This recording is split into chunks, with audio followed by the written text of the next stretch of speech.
Alors, l'once à 5 000 $, oui, parce qu'on n'a même pas encore commencé à s'amuser sur l'or. Alors, c'est tout à fait possible que l'once arrive à 5 000 $. La question, ça va être quand. Et vu depuis 4 ans la progression de l'or, je pense que ça peut arriver très rapidement. Alors, l'once à 5 000 $, oui. Et j'ai envie de dire que j'aimerais que ça arrive le plus tard possible.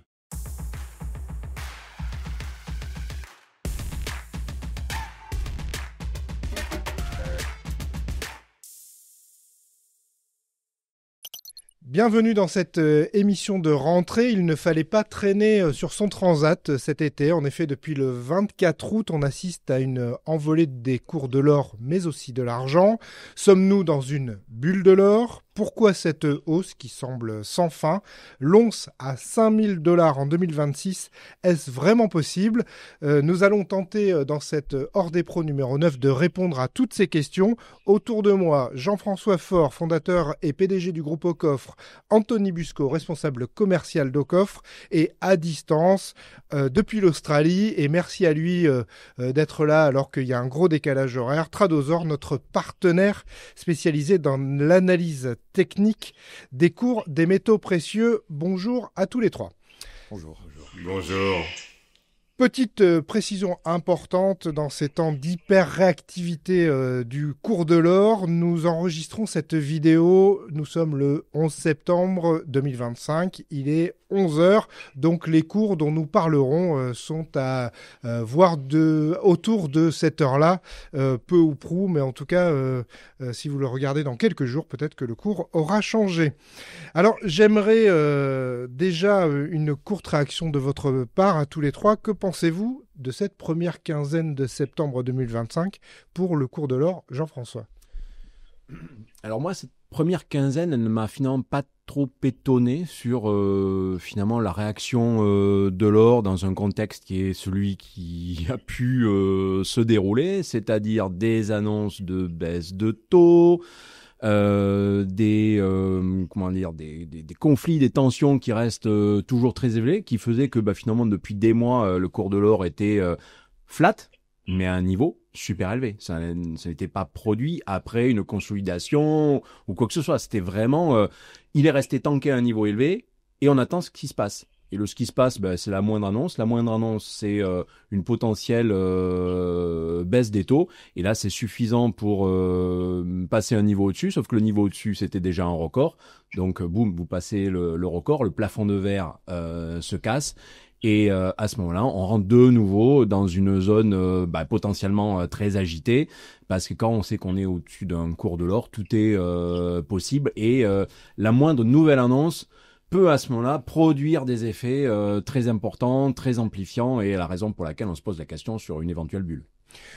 Anthony, vous qui êtes au contact des acheteurs et des vendeurs d'or physique sur la plateforme, comment les gens ont réagi ? Est-ce qu'ils s'y attendaient ou est-ce qu'ils sont quand même un peu surpris ? Alors, en ce début du mois de septembre, il y a beaucoup d'agitation de la part des clients qui est légitime, puisque au-delà de la situation macroéconomique, la situation franco-française aussi, avec l'instabilité politique qu'il peut y avoir, a tendance à beaucoup inquiéter nos clients. Donc là, effectivement, on a connu un été relativement calme en termes de demande.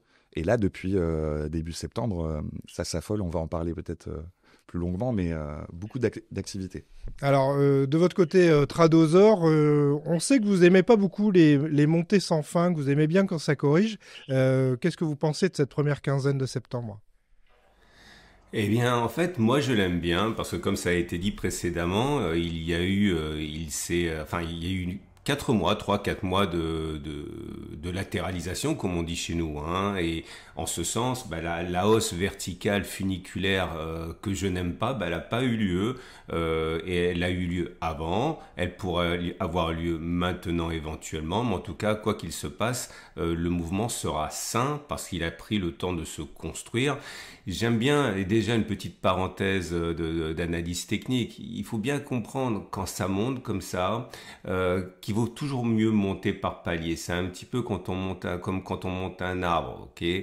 Si on monte un arbre, un chêne comme ça avec plein de branches, si jamais on tombe, eh bien on peut se raccrocher aux branches. Si on monte comme ça un baobab et qu'on tombe des branches, on se retrouve directement par terre. Et le fait justement qu'on ait construit un palier là pendant 4 mois, c'est extrêmement sain et ça veut dire qu'en cas de désillusion passagère, eh bien on aura déjà cette zone sur laquelle on a buté pendant 4 mois pour se raccrocher en fait. Et j'aime bien ce qui se passe actuellement, c'est vraiment très sain. Alors pour rappel, de quoi parle-t-on? Le nouveau record historique de l'once d'or en euros date du 10 septembre, c'était à 3124 euros. Le nouveau record historique en dollars a été inscrit le 9 septembre à 3665,94 $. C'est pas 3666, donc comme ça, personne n'aura peur de ce chiffre-là. Ça nous fait environ 8 à 9% d'augmentation en 15 jours et quasiment 40% d'augmentation sur une année glissante. Sincèrement, c'est quand même des chiffres stratosphériques pour un actif qui est OK sur un marché libre, mais qui n'est pas obligatoirement volatile, Jean-François. Alors oui, effectivement, ça peut sembler comme ça plutôt hors norme. Et d'ailleurs, nous, on le voit même, ne serait-ce que dans le stockage de coffres, on est passé au-dessus de la barre des 800 millions conservés par nos clients, non pas parce qu'ils ont énormément acheté, même si ça commence à de nouveau être le cas, mais aussi parce qu'il y a eu quand même cet effet de cours. Donc ça, évidemment, on peut que le constater. Moi, ce que je vois en fait là-dessus, c'est qu'on est quand même sur un cours qui a quand même des bases qui sont quand même solides. Et c'est la raison pour laquelle cette question qu'on se pose depuis le début, bulle ou pas bulle, est quand même fondamentale parce qu'elle donne un peu une idée du futur de ce cours. Et moi, je dirais qu'on reste un peu comme les dernières fois, toujours sur des accumulations, des peurs précédentes, etc. On est sur un or qui n'avait pas été autant accumulé par les banques centrales depuis des années et des années. Quand on voit que sur une année complète, on a des banques centrales qui en achètent pour plus de 1000 tonnes, c'est quand même pas rien. Donc on était parti il y a quelques mois sur le principe que déjà l'or était devenu la deuxième réserve de change au monde après le dollar. Bon, donc ça veut dire que déjà l'euro est en troisième. Première chose. Là, il y a quelques jours, on se retrouve avec les banques centrales sur un or qui passe devant les bons du Trésor américain. Ça ne s'était pas vu depuis 1995. En clair, les gens ont vendu leur dette américaine contre de l'or, pour acheter de l'or. Mais en fait, voilà, ce sur quoi je souhaite un petit peu boucler par rapport à cette question, et ça renforce le côté solide de ce qui se passe, c'est que peut-être aujourd'hui, par rapport à la demande et aux besoins de dédollarisation, de renforcement de la solidité ou de la robustesse d'un pays, plutôt que d'acheter du dollar qui perd de la valeur avec des valeurs dollars, quand je dis valeurs dollars, valeurs américaines, qui sont peut-être pas en ce moment partagées par tout le monde. Il y a quoi en face? On n'est peut-être pas prêt pour passer tous au Bitcoin. Eh bien, c'est plutôt l'or qui se plante là, parce qu'il y a un fonctionnement déjà établi, un track record. Donc, de manière très naturelle, on revient sur l'or. Voilà, le logiciel n'a pas encore été suffisamment changé dans la tête des banquiers centraux pour adopter des actifs sur lesquels ils n'auraient pas encore assez de recul.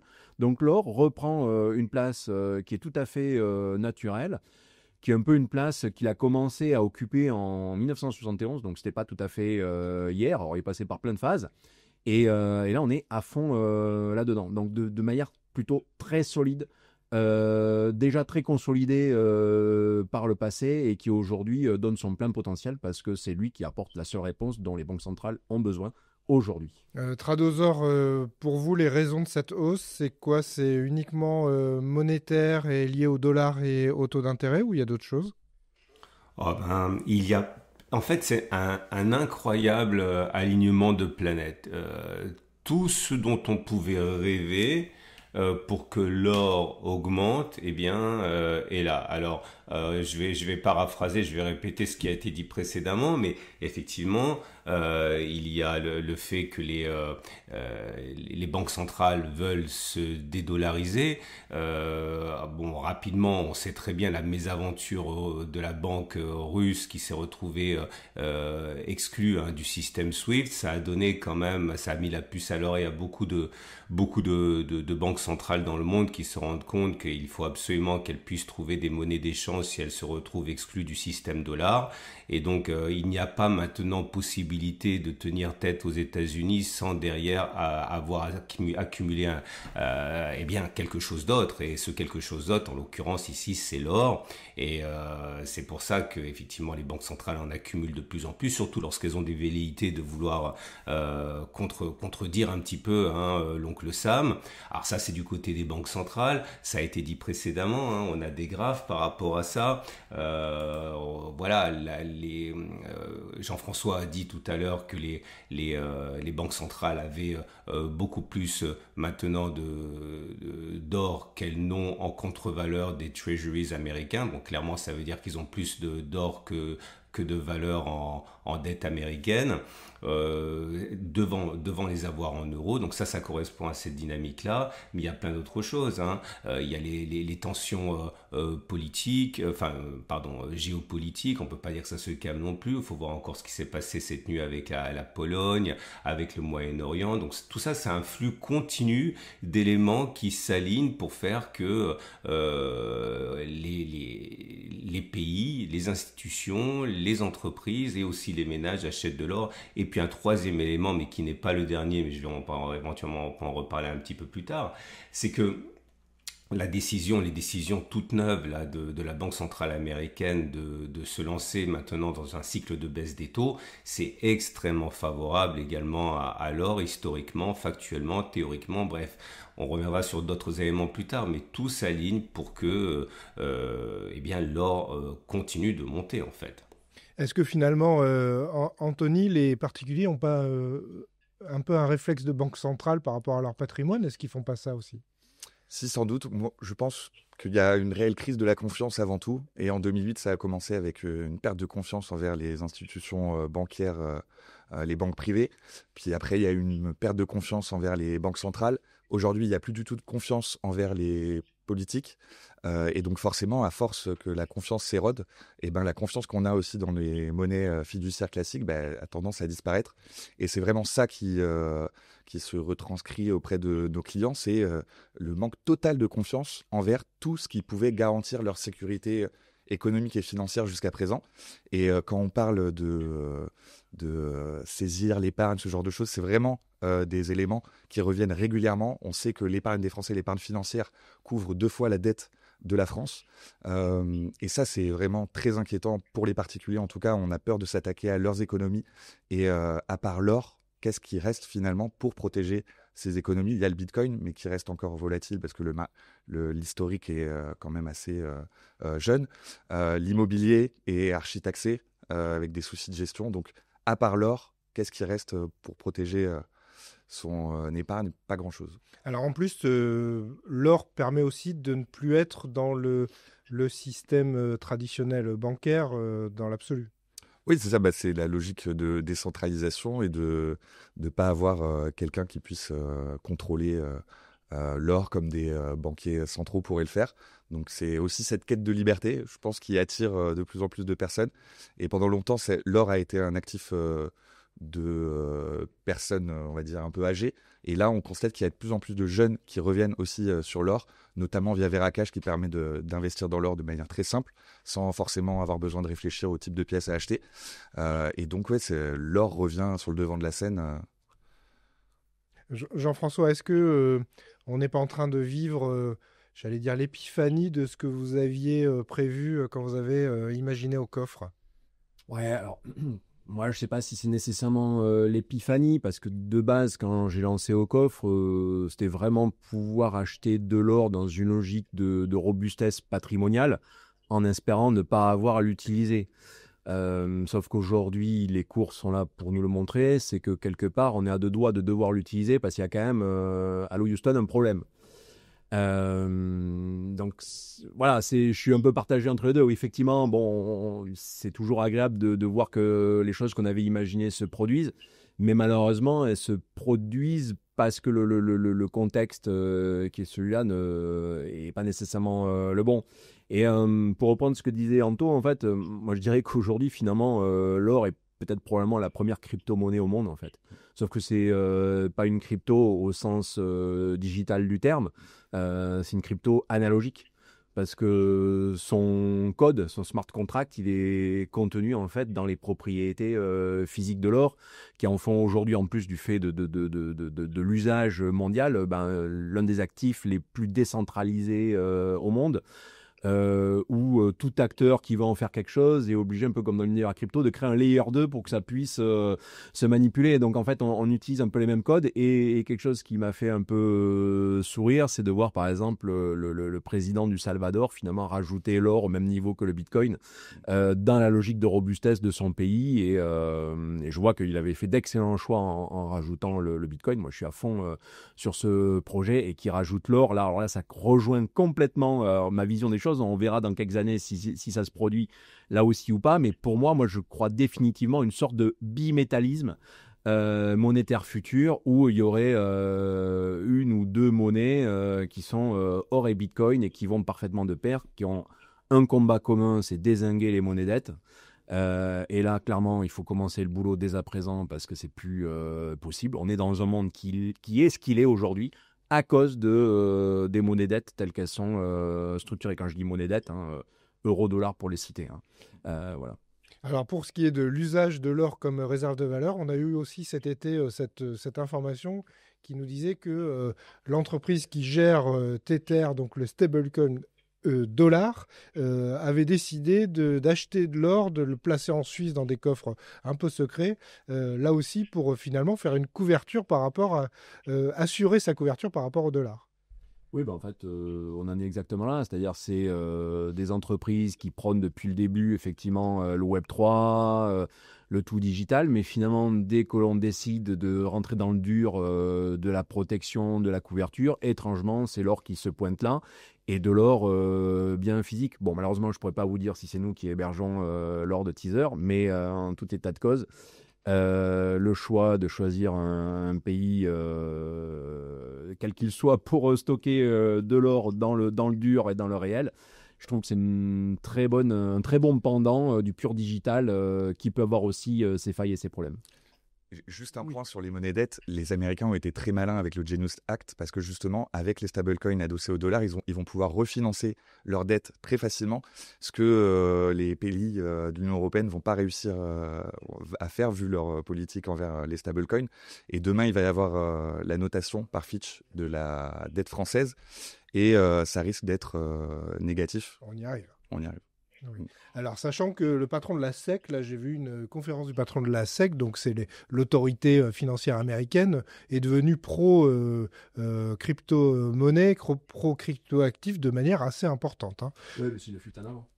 S'il le fut en avant, effectivement, sous couvert de dire que le Bitcoin c'est super, mais en bout de course, la seule chose qui les intéresse, c'est que le dollar se digitalise dans le Web3, et pour moi, du dollar même dans le Web3, ça reste du dollar. C'est un peu comme Kodak qui voulait continuer à nous refiler des pellicules dans les années 2000, alors qu'on était passé au digital depuis les années 90. Et aujourd'hui, on en est là, quoi. Il est temps que ça cesse. Alors, Jonathan Tradosor, est-ce que ça va se poursuivre? Et surtout, on le voit que dans vos vidéos d'analyse des cours de l'or, vous êtes toujours... ça fait quelques mois maintenant que vous avez une problématique pour quand vous parlez de votre investissement en or, parce que, en fait, comme le cours est très haut et que ça monte régulièrement, finalement, les zones d'accumulation, on n'y retourne plus beaucoup. Donc, comment peut-on faire? Et surtout, est-ce que vous pensez que ça va continuer à grimper? Comment on se positionne dans cette tendance haussière qui a l'air d'être sans fin? Oui, alors ça, c'est vraiment un point qui est crucial. Alors, en deux temps. Tout d'abord, est-ce que ça va continuer? Eh bien, j'apporterai la même réponse que tout à l'heure, c'est-à-dire que plutôt que de me demander si ça peut monter, je me demande si les éléments qui sont à l'origine de la montée actuelle sont devenus caduques. Est-ce que ces raisons de monter sont encore là ou pas? Et pour reprendre simplement quelques pistes, pas toutes, est-ce qu'on peut dire que les monnaies fiat, le dollar, l'euro ont cessé de perdre de la valeur, ou est-ce qu'ils continuent Et évidemment, il continue à perdre de la valeur, en particulier parce qu'il y a de la création monétaire continue, alors qu'il n'y a pas de création de même mesure de la quantité d'or. Donc ça, c'est un élément qui n'a pas disparu. Est-ce que le chaos géopolitique est fait pour disparaître, ce qui entraînerait un rassérénement des investisseurs? Non, on sait très bien qu'on est sur des impasses géopolitiques, et donc ça, en tant que moteur de la hausse de l'or, c'est toujours là. Est-ce qu'on peut envisager que les banques centrales des pays émergents arrêtent de vouloir se dédollariser? Non, et en particulier à mesure que la politique de Trump, elle aussi, relève peut-être un peu d'une sorte de fuite en avant, avec aussi de l'imprévisibilité dont il faut se protéger en prenant ses distances par rapport au dollar. Bon, tout ça fait que oui, je pense que l'or va encore continuer de monter. Maintenant, le problème, effectivement, c'est comment investir lorsqu'un actif monte tout le temps. Alors là, encore une fois, on a eu de la chance, parce que, bon, je dis simplement pour les auditeurs qui ne me connaissent pas du tout, je suis partisan à titre personnel d'un investissement en or en deux paquets, deux lots, deux phases. Ok, une partie qui est en la fameuse DCA, c'est-à-dire qu'on achète à intervalles réguliers. Alors, soit une valeur toujours la même, par exemple 100 € tous les mois, ce sont des chiffres donnés au hasard, ou alors une quantité tous les mois, par exemple un Napoléon tous les mois, bref, l'un ou l'autre. Et puis comme ça, on accompagne le mouvement historique de l'or. Mais à côté de ça, si on veut battre la performance historique de l'or, on peut aussi accumuler un petit peu plus à chaque fois qu'il y a des consolidations. Et c'est pour ça que c'est bien ce qui s'est passé depuis 3-4 mois, où on a latéralisé comme ça. Ça a donné l'opportunité à ceux qui voulaient justement accélérer ponctuellement leur accumulation pendant les soldes, en fait, de le faire, puisqu'on a fait du zigzag pendant 3-4 mois sur des marges assez étroites. Donc, comment on fait pour accumuler? Clairement, je pense qu'il faut plus que jamais utiliser cette méthode qui est un petit peu hybride. Tous les mois, à intervalles réguliers, on achète soit la même quantité d'or, soit la même valeur, par exemple 100 €, ok, et on laisse une poche de côté pour accumuler, et bien, à chaque fois qu'il y a des consolidations, pour faire les soldes, en fait, hein. Donc oui, c'est totalement possible d'investir, mais il faut absolument ne pas se dire que ça a trop monté et qu'on attend une correction majeure pour s'y mettre. Parce que, on en parlait tout à l'heure, hein, cette hausse n'est pas exceptionnelle non plus au regard de l'histoire.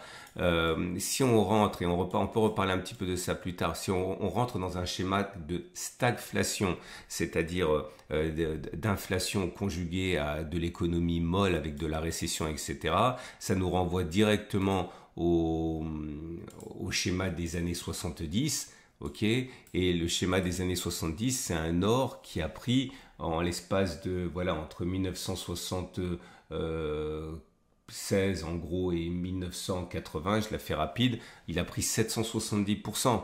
Celui qui attendait une consolidation, on était pour ses frais, puisqu'on est monté encore une fois dans un schéma stagflationniste assez exceptionnel, mais on parle de stagflation en ce moment.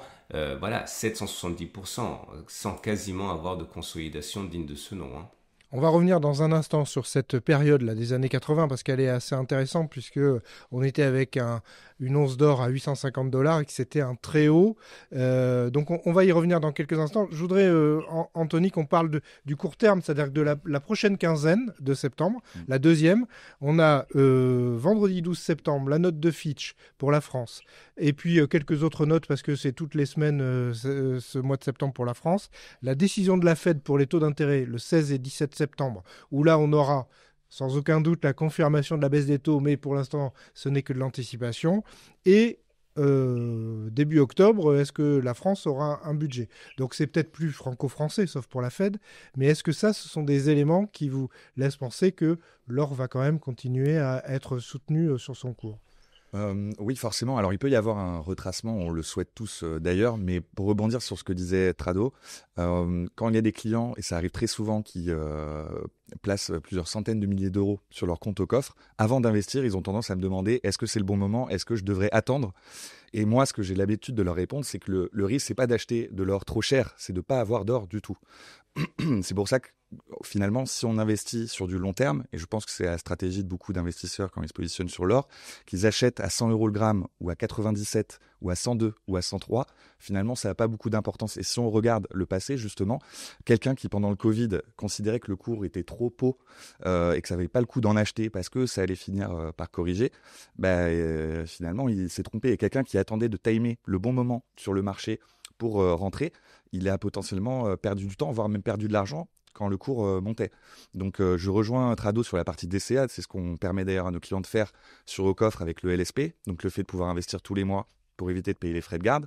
Les zones d'accumulation rationnelle aussi, c'est super, c'est rationnel justement, mais quelqu'un qui aujourd'hui n'a pas d'or et qui souhaite en acheter, à mon sens, le principal c'est d'en avoir dès que possible, plutôt que de prendre le risque que ça monte ou même de ne pas en avoir du tout en espérant qu'un jour ça baisse pour se positionner. Oui, parce que vous, Jean-François, vous avez connu la crise de l'euro, où là, pareil, hein, l'or était très très très haut, et donc les gens se sont... Les gens à 1100 euros me disaient « Ah ben non, là je vais pas acheter parce que l'or il est trop haut finalement ».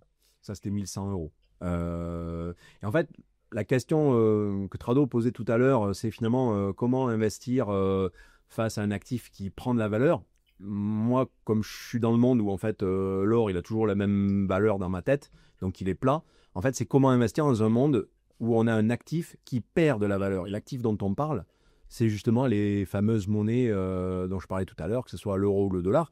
Et en fait, tout le reste est fonction de cette baisse. C'est-à-dire que pour moi, on n'a pas à calculer en fonction de la prise de valeur ou baisse de valeur de l'or. C'est pas le sujet, en fait.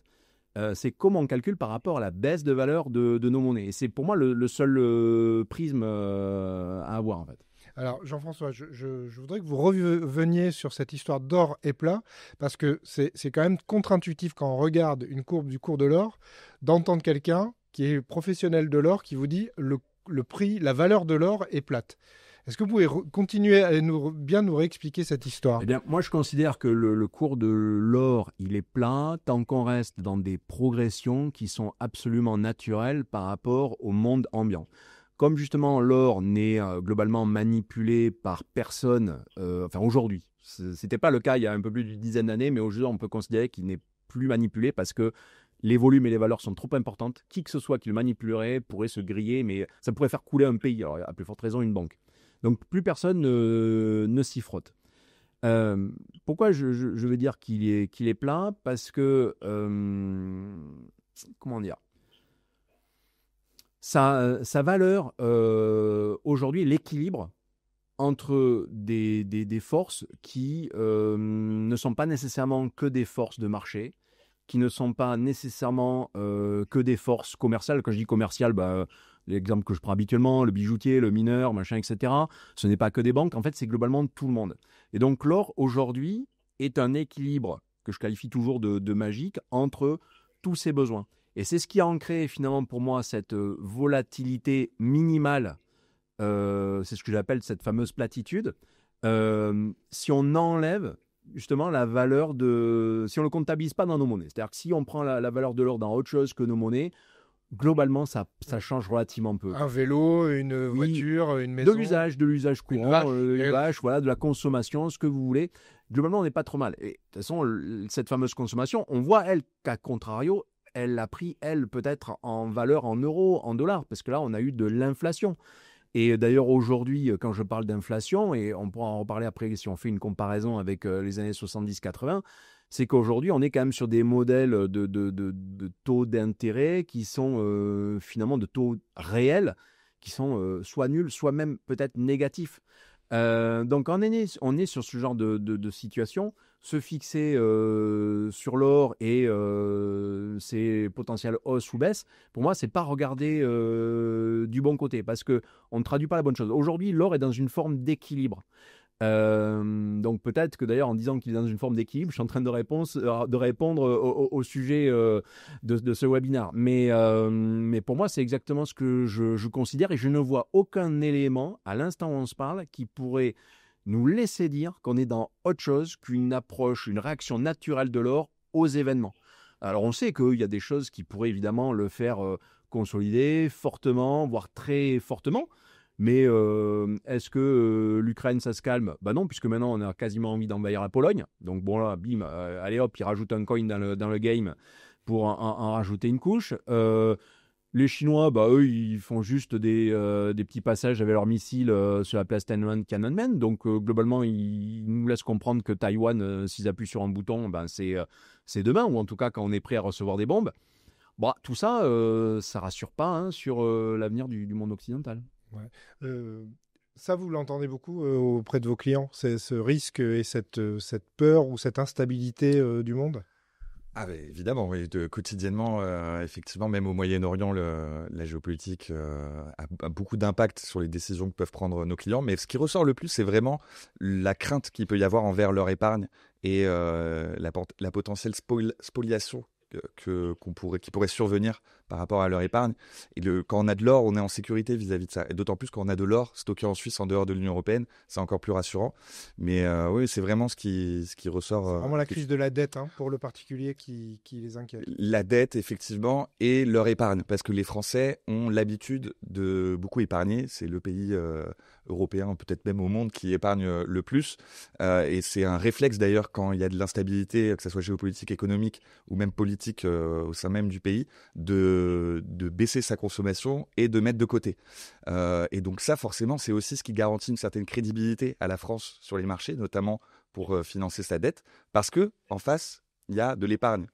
Mais c'est ça qui les inquiète. En fait, c'est les épargnants par réflexe mettent de côté. Mais le fait de mettre de côté, ça renforce la crédibilité de la France pour emprunter davantage, même si c'est de plus en plus cher pour la France d'emprunter. Donc c'est un peu un cercle vicieux. Et oui, c'est vraiment la crainte vis-à-vis de l'épargne qui pousse les gens à investir aujourd'hui dans l'or. Tradosaur, vous qui vivez dans un pays très lointain et très anglo-saxon en Australie, est-ce que le sentiment est partagé autour de vous dans peut-être savoir si c'est pas on a eu juste un biais franco-français ou est-ce que ce sentiment, cette peur, cette instabilité économique, elle est ressentie aussi chez vous? Ah, ça c'est intéressant comme question parce que pas plus tard que ce matin, eh bien, l'Australie, le gouvernement australien a lancé un projet de développement, de fabrication d'une flottille de drones sous-marins pour un budget de 1 milliard de dollars. Juste parce qu'ils se sont rendus compte qu'ils pouvaient peut-être pas empêcher les Chinois de débarquer, mais au moins ça sera pas aussi facile que prévu. Donc ça c'est pour répondre à la question du sentiment ambiant d'insécurité. Si on ajoute à ça le fait qu'ils ont compris qu'avec l'accord géopolitique avec les États-Unis, bah, fallait pas trop compter. Hein. Vous savez les fameux épisodes des sous-marins qui n'ont pas pris à la France, etc. Donc il y a un sentiment effectivement d'insécurité géopolitique que les Australiens ont, mais ça se traduit pas de la même manière en termes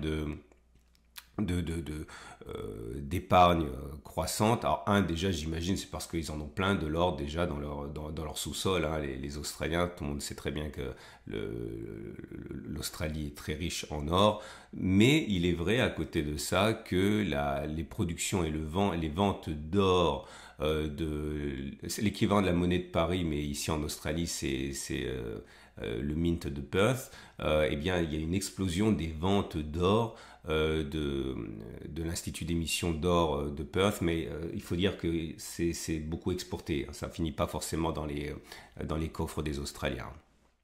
Très bien, merci pour cette précision toujours éclairante. On va revenir sur l'évolution du cours de l'or et je voudrais revenir sur cette période des années 80 où donc on avait une once d'or qui a atteint 850 dollars, ce qui correspond, si on corrige avec tout le cumul d'inflation, à 3300 dollars de nos jours.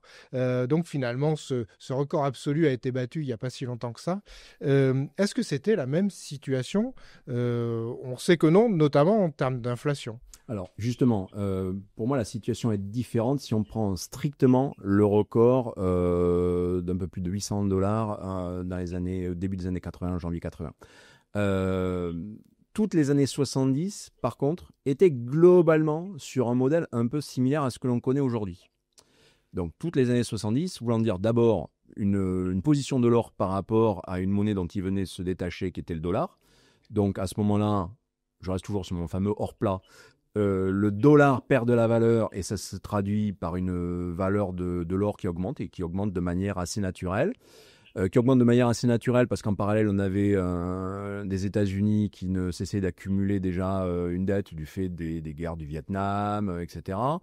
Des tensions géopolitiques qui commencent à apparaître, évidemment la crise pétrolière, en fait la première. Donc tout ça fait que de manière très logique, on a de l'or qui prend de la valeur. Et là, sur le coup, c'est assez similaire à aujourd'hui. Et puis, on a la fin des années 70, typiquement les années 79 et début des années 80. On a eu un deuxième choc pétrolier, on a des problématiques en Iran, on a l'Afghanistan. Donc là, déjà, on rentre dans quelque chose qui devient extrêmement prégnant et sensible. En parallèle, on a des fous qui étaient les frères Hunt qui décident de jouer l'argent métal et donc qui créent une forme de bulle sur l'argent métal. Et ce qui s'est passé au début des années 80, donc en janvier 80, c'est que la somme de toutes ces peurs, plus ce qui se passait sur l'argent métal, les acheteurs sont rentrés dans une forme de folie et qui se sont dit, si j'achète pas de l'or maintenant, dans une heure ou demain, je vais avoir un problème parce que je serai passé à côté d'une bonne affaire. Et donc là, sur cette fin d'année 79, début de l'année 80, on est rentré strictement dans une bulle. Et d'ailleurs, ça s'est très bien vu puisque on était passé de $300 et quelques en quelques jours, quelques heures à 850. Et quelques semaines, quelques mois après, on était redescendu à $300. Donc là, on était strictement dans une bulle. En plus, si on compare aussi des éléments fondamentaux, comme justement l'inflation, les taux d'intérêt, là, on pourrait voir, ouais, mais il y avait une super inflation. Ouais, il y avait une super inflation, mais il y avait aussi des super taux d'intérêt. C'est-à-dire que si on était à 14 d'inflation, on était à 20 sur les taux d'intérêt. Donc les taux d'intérêt réels, ils étaient positifs et largement positifs. Donc là, il n'y avait rien qui portait fondamentalement à avoir un cours de l'or à 850 dollars de l'époque, qui sont l'équivalent des 3300 d'aujourd'hui. Donc on était dans une forme de délire collectif. Donc oui, on était clairement dans une bulle. Pour preuve, au début des années 2000, l'once d'or, elle était à 200 dollars. Alors là, pour des raisons inverses, c'est qu'à ce moment-là, l'or, on n'y croyait plus. Et on se dit finalement, l'épargne, on va se la faire en achetant des dot-com de mecs qui ont il y avait d'autres bulles. Il y avait d'autres de 6 slides. Voilà, c'était notre bulle. Donc une bulle en cache une autre. Et puis, après, on sait ce qui s'est passé. On est rentré dans un autre monde dans lequel on est aujourd'hui, qui a commencé le 11 septembre. Et aujourd'hui, qui s'est continué qui se perpétue avec 2008, 2011, puis après le Covid 2020, etc. Et donc là, on est dedans. Et effectivement, on est dans une hausse, mais une hausse qui est solide. Une hausse qui est consolidée au fur et à mesure, comme l'expliquait Trado. Voilà, il y a des paliers d'escalier sur lesquels on se reprend solidement. Et aujourd'hui, comme je l'expliquais tout à l'heure, on a des taux d'intérêt réels qui sont nuls, voire même négatifs. Donc sur ce plan-là, il n'y a rien qui soit porteur à l'instant où on se parle pour dire l'or est surcoté. Voulant dire que si aujourd'hui il n'est pas surcoté, il est dans sa fameuse platitude dont je parlais juste avant. La bulle est possible. La bulle n'est pas souhaitable, mais elle est parfaitement possible. Et elle est possible de quelle manière ? Sur exactement les mêmes effets des années 80 dont je parlais. C'est-à-dire, vous avez tout à coup le monde qui s'enflamme de manière très rapide. Il suffit qu'il y ait deux éléments contingents un peu violents qui se produisent en même temps. Pas un Black Swan, mais deux. Là, ils vont aller en escadrille. C'est signe noir en escadrille. Ça serait suffisant déjà pour envoyer l'or à un niveau qui était imprévu, avec des réactions des monnaies qui seraient imprévues aussi, c'est-à-dire qu'on aurait une forme de bulle négative, une forme d'antimatière sur l'euro et le dollar qui baisseraient dans leur valeur de manière assez conséquente. Et donc cette bulle négative attiserait une bulle positive sur l'or, plus peut-être d'autres événements imprévus. Donc voilà, la bulle, on n'y est pas. Par contre, tout est absolument possible dans ce sens. Alors, Anthony, vous n'arrêtez pas d'opiner du chef positivement. Pour quelle raison ? C'est totalement vrai. C'est-à-dire que si on n'est pas aujourd'hui dans une bulle, et j'espère qu'on vient de le démontrer concernant l'or, si demain cette bulle arrive, mais qu'est-ce que ça va donner? Ça va être encore plus dingue. Et ça peut se traduire aussi par des mouvements de primes très importants. Si le cours, lui, ne bouge pas, parce qu'on sait qu'il y a les volumes aussi d'or papier qui sont à prendre en compte, l'or physique, lui, peut avoir une valeur qui se décorrèle totalement du cours spot. Donc, il faut être vigilant, je pense, sur les primes. Là, aujourd'hui, vu que le cours est élevé, il y a un bon équilibre entre les vendeurs et les acheteurs, ce qui fait que les primes restent contenues. Mais si demain, il n'y a plus de vendeurs et on en voit après les hausses successives, il y a de moins en moins de vendeurs, parce que ceux qui voulaient vraiment vendre ont vendu dans les premières phases de hausse. Et là, aujourd'hui, ceux qui en ont ne veulent pas le vendre parce qu'ils croient encore que ça peut monter. Donc, on va se retrouver à un moment donné face à un déséquilibre entre les acheteurs et les vendeurs. Et les vendeurs, s'ils souhaitent vendre, vont mettre des primes plus élevées. Et les acheteurs, s'ils veulent acheter, ils n'auront pas le choix, ils devront payer des primes très élevé. Et il y a un autre sujet aussi à prendre en compte avec la hausse du cours de l'or, c'est la capacité aussi que les investisseurs peuvent avoir à acheter des pièces. Aujourd'hui, les gens boudent totalement les pièces d'une once, qui à une époque était la pièce de référence à détenir. Aujourd'hui, avec une once à plus de 3000 euros, les gens ne veulent plus en acheter, et ils ont raison, parce que c'est pas forcément ce qu'il y a de plus liquide. Quelqu'un qui veut investir 20 000 euros dans l'or, s'il achète que des onces, il n'a pas un portefeuille qui sera suffisamment fractionné pour pouvoir revendre ce dont il a besoin au fur et à mesure de ses besoins. C'est plus difficile à vendre à quelque chose qui vaut 3300 que... C'est ça, et puis même s'il a besoin que de 1000 euros de liquidité, il va devoir être dans l'obligation de se séparer d'une pièce qui en vaut 3000. Donc il va devoir vendre 3 fois plus que ce dont il a besoin, ce qui est dommage. C'est pour ça que ces prochains jours, Ocoff va sortir de nouveaux produits, donc des petits modules de pièces jetons qui permettent justement de fractionner l'investissement sur des fractions certaines inédites au sein du groupe Ocoff. Donc voilà, ça sort le 16 septembre. Je ne sais pas si on peut en parler déjà maintenant, mais on laisse la surprise. Ça permettra même peut-être à des gens d'échanger tant qu'il est temps leurs pièces de 1 once contre des plus petits modules, parce qu'on sait qu'il y a quand même la problématique de la fiscalité en France. Et ce serait dommage de se retrouver des pièces de 1 once à plus de 5000 euros, parce que sur le coup, la fisca changerait dans le cas des jetons notamment. Totalement. Donc, le 50 pesos se rapproche des 4000 euros déjà. Ça devient compliqué. Ouais. Pour en revenir à la prime, mais je boucle justement sur les années 80, quand on est dans une bulle, et que cette bulle, donc de manière obligatoire, mais absolument obligatoire, s'accompagne par une envolée de la prime sur les produits physiques. Donc, alors, nous, on l'a vécu pendant le confinement Covid, on a vu de la prime sur les lingots. Bon, ça, c'est un premier point. On avait vu aussi un peu de prime à l'époque sur les pièces, Napoléon, etc. Dans les années 80, donc en janvier 80, la prime sur les Napoléon était de 100%. À cette époque, il était même intéressant de faire des faux Napoléons avec du vrai or, parce que de toute manière, on allait faire x2 en le revendant. Donc, rien qu'avec la marque, en fait, finalement. Oui, voilà, exactement. C'était, c'est ça, c'est des fakes, mais finalement avec de l'or véritable dedans.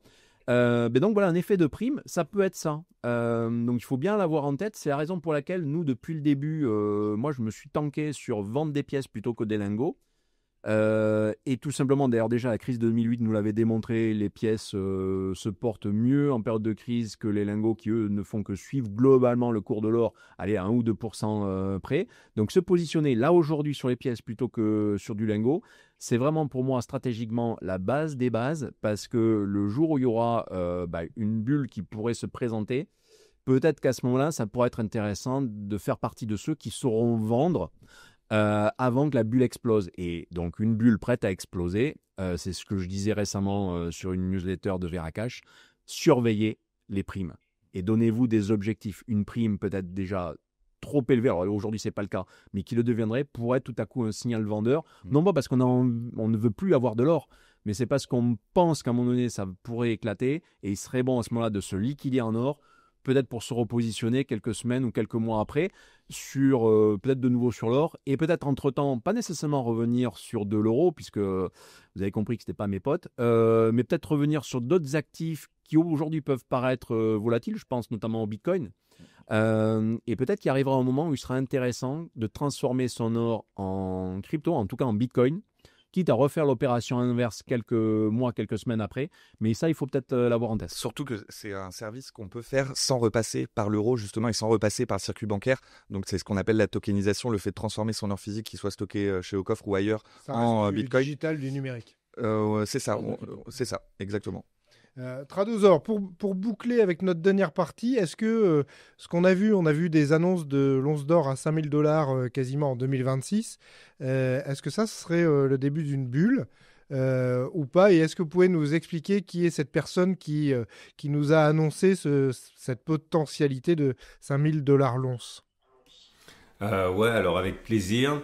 Et là, c'est bien parce que ça va me permettre de faire la boucle avec ce que j'ai dit au début quand j'ai dit que j'aimerais que ça arrive. Non, que je pense que ça va arriver, mais j'espère que ça allait arriver le plus tard possible. En fait, c'est Goldman Sachs. Alors, moi, j'aime bien écouter ce que dit Goldman Sachs parce que Goldman Sachs, je le dis souvent dans mes chroniques, ça fait pas partie des résistants de la dernière heure. Il a été le premier peut-être, des grands acteurs bancaires à dire quand l'or était au tapis.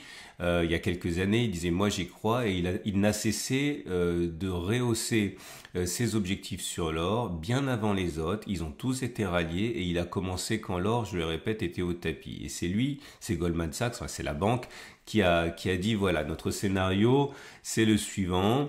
On va être à 3700 dans un cas normal en 2026 avec une possibilité de 4200 selon certaines circonstances, on va dire normales, mais pas favorables au dollar. Et on pourrait aller à 5000 si 1%, seulement un petit pourcent des avoirs détenus en dollars via des treasuries, via de la dette américaine, si un petit pourcent était basculé des treasuries vers de l'or, tellement la quantité de treasuries est énorme.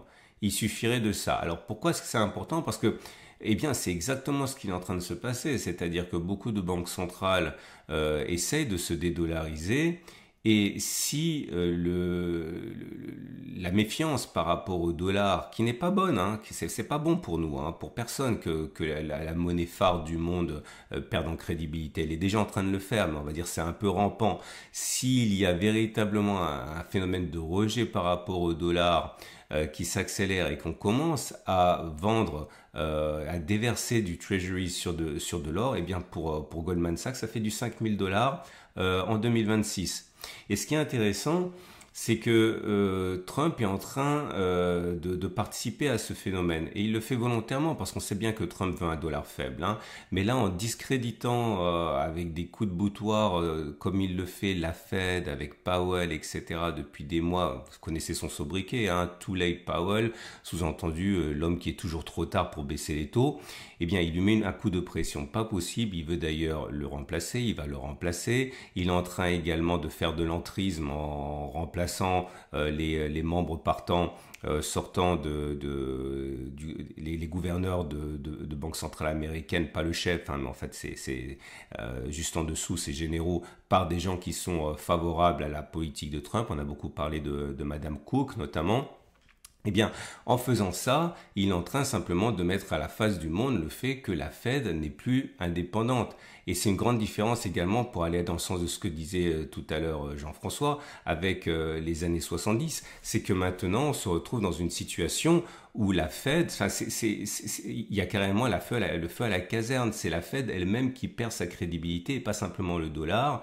Et si ça s'accélère, eh bien, ça va justement entraîner un déversement accéléré des treasuries, de la valeur des treasuries en dollars et en or. Et c'est ça justement qui serait inquiétant parce que ce serait un retour, ce serait pas un retour en arrière. Il n'y aurait pas de retour en arrière par rapport à une peur panique qu'il y aurait vis-à-vis du dollar. Donc clairement, 5000, c'est totalement normal et ça pourrait aller beaucoup plus vite que ça si la panique s'installe, oui. Et Donald Trump y participe activement.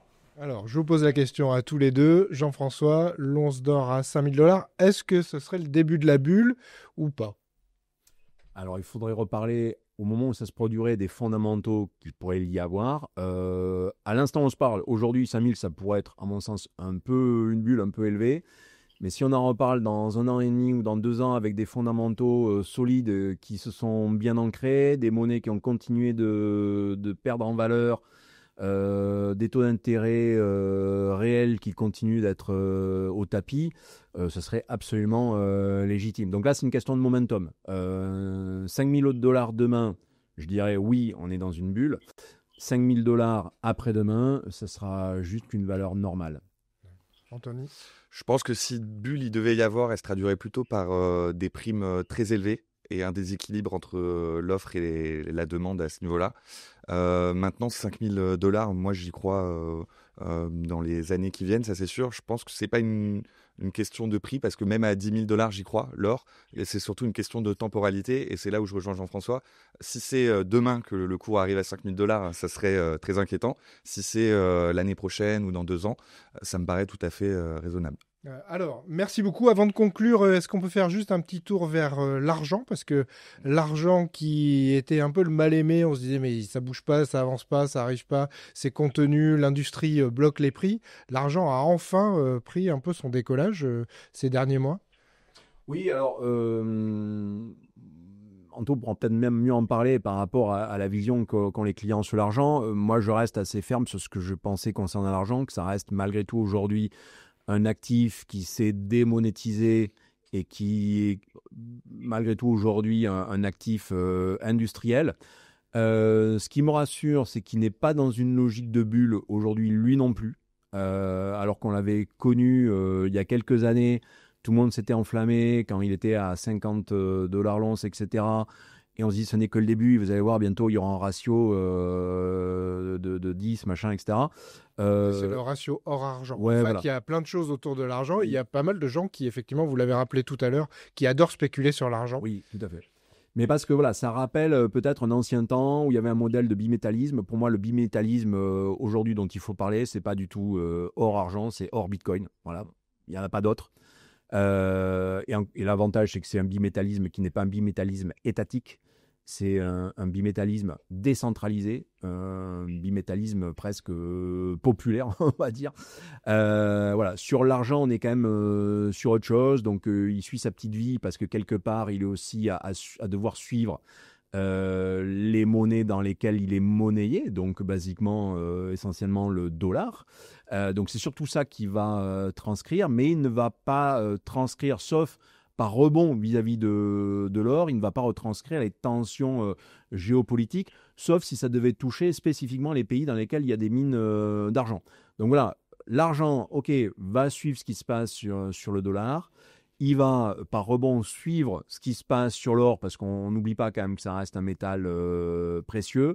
Mais on ne va pas lui donner le pouvoir qu'il n'a plus aujourd'hui et qui est plutôt entre les mains sur le coup de cryptoactifs comme le Bitcoin. Tradosaur, vous aimez bien l'argent, vous êtes quand même assez fan, je crois, de l'argent. Oui, mais alors moi je suis fan d'un point de vue technique, hein. C'est-à-dire que les fondamentaux, c'est pas les éléments qui me font être fan de l'argent. C'est vraiment j'aime bien la tête du graphique, clairement. Maintenant, il faut savoir que tout ce qui a été dit précédemment, j'y adhère.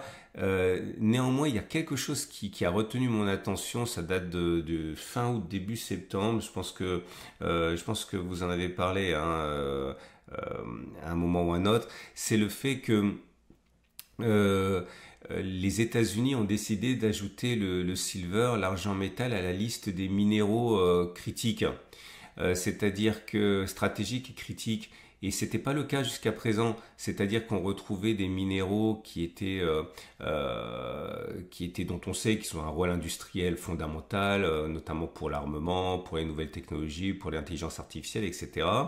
Mais là, ils ont décidé de faire entrer fin août, début septembre, le silver. Ça veut dire plein de choses. Un, on reconnaît son caractère critique et stratégique par définition, mais ça veut dire également que tous les institutionnels qui sont benchmarkés là-dessus, on pense par exemple aux gestionnaires de fonds, aux ETF, qui font des paniers métaux stratégiques, vont devoir du coup acheter du silver pour adapter leurs produits, on va dire,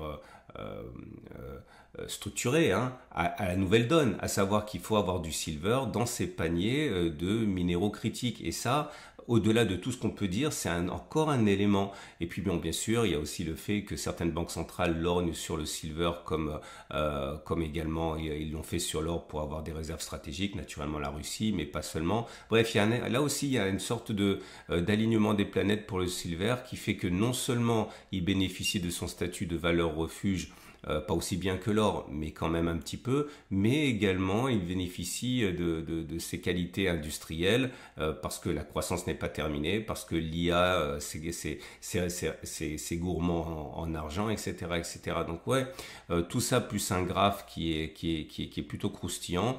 Ouais, je suis assez favorable à l'argent, ouais. Anthony, en plus pour le particulier, ça permet de faire des investissements sur le coup avec moins d'argent. Oui, c'est ça, je rejoins totalement Trado sur ce qu'il vient de dire. Il y a aussi le déficit structurel qu'il y a entre l'offre et la demande sur l'argent qui a tendance à le mettre en avant, à le valoriser. Mais l'argent surperforme aussi l'or parfois. C'est ce qui était arrivé l'année dernière. Donc c'est vrai qu'il est à ne pas sous-estimer. Bien qu'à mon sens, ça reste quand même un actif plus spéculatif, un peu comme les platinoïdes. On mise sur le futur. Il y a peut-être moins ce rôle de protection que peut avoir l'or. Donc ça peut valoir le coup d'en avoir pour se diversifier. Et pour les clients, effectivement, chez Ocoff, ça leur permet aussi de valider leur LSP à moindre coût, puisqu'une once d'argent aujourd'hui s'achète aux alentours de 40 €, alors qu'un gramme d'or, c'est plus de 100 €. Donc forcément, pour valider son LSP, c'est moins coûteux avec de l'argent métal. Bien, merci messieurs. Tradosor, on retiendra qu'un graphe peut être croustillant. On va essayer de voir ce à quoi ça correspond comme expression. N'hésitez pas à vous abonner à la chaîne pour suivre l'actualité des cours des métaux précieux. Sachez que toute l'équipe d'Ocoffre et du groupe Ocoffre avec les autres filiales est totalement mobilisée pour vous informer, pour vous permettre de prendre des décisions éclairées. Donc, n'hésitez pas à suivre la chaîne, suivre l'Académie d'Ocoffre sur le site Ocoffre, le blog L'Or et l'Argent qui est notre journal spécialisé dans les métaux précieux, mais aussi le blog de Veracash ainsi que celui de Cryptcool. En tout cas, il y a beaucoup d'informations qui sont diffusées pour vous permettre de prendre des décisions totalement éclairées. Merci messieurs. Évidemment, vous suivez les analyses de Tradosor sur son site et sur sa chaîne YouTube. Là aussi, abonnez-vous à sa chaîne et n'hésitez pas à cliquer sur la petite cloche pour voir quand il vous fait des alertes sur les zones d'accumulation rationnelle que nous reprenons aussi. En tout cas, c'est un vrai bon partenariat. Et puis, je terminerai en paraphrasant la phrase du grand poète Olivier Mine, ex-animateur de Fort Boyard. Toujours plus loin, toujours plus haut, toujours plus or.